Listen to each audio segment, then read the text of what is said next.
August, 1590. John White steps onto the sandy shore of Roanoke Island, painter, governor, grandfather. 3 years earlier, he sailed home for supplies, leaving behind his daughter, his newborn granddaughter Virginia Dare, and more than 100 English colonists. Now he's back, and the colony is gone. No bodies. No blood.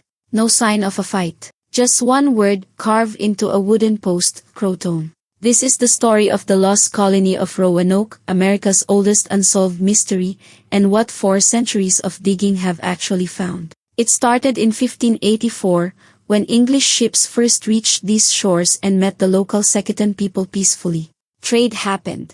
2 native men, Manteo and Wanchis, even sailed back to England to meet the Queen. But the first real colony, planted in 1585, went wrong fast. A misunderstanding over one missing silver cup led English soldiers to burn an entire native village to the ground. Then, mysteriously, nearby villages began falling sick and dying, not a curse, but diseases the English carried that the native people had no defense against. Trust collapsed. The colony's own leader, Wingina, was killed in a surprise English raid. Weeks later, the whole colony evacuated back to England, but not everyone made it out. A small group of men, left behind by accident, simply vanished. No one ever found them. In 1587, John White tried again, this time with real families, not soldiers. But when the ship stopped at Roanoke, the pilot refused to sail any further, forcing everyone ashore on the same dangerous island. Within days, a colonist was killed. And in the middle of all that danger, White's daughter gave birth to Virginia Dare, the first English child ever born in America. Desperate and low on supplies, the colonists begged White to sail home for help. He agreed, on one condition: if they had to leave the fort, they would carve their new destination somewhere visible and add a cross beside it if they were in danger. He sailed away. War with Spain trapped White in England far longer than planned. When he finally made it back, he found the carving, Croatoan, and no cross beside it. To White, that meant one thing: his family had left safely, on their own terms, for Croatoan Island, 50 miles south. He tried to sail there immediately.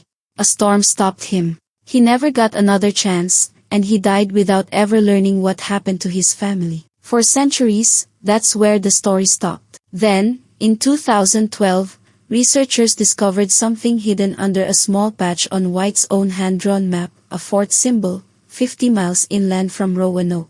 Archaeologists have since dug up genuine 16th century English pottery at that exact spot, now called Site X. Meanwhile, on Hatteras Island, the real Croatoan, English tools and artifacts have also turned up, mixed together with Native American ones. Scientists studying tree rings even confirmed the colonists arrived during the worst drought this entire region had seen in 800 years, a famine severe enough to threaten everyone's survival, English and native alike. Other old theories, a hurricane, a Spanish attack, a lost voyage to Chesapeake Bay, have all been checked against the evidence, and none of them fully fit what was actually found at the fort. Here's what the archaeologists actually studying this case believe today: the colony didn't simply vanish, and it didn't move to just one place. It split. Some colonists went to Croatoan, to live among people they already trusted. Others moved inland, toward Site X, searching for better land during the drought.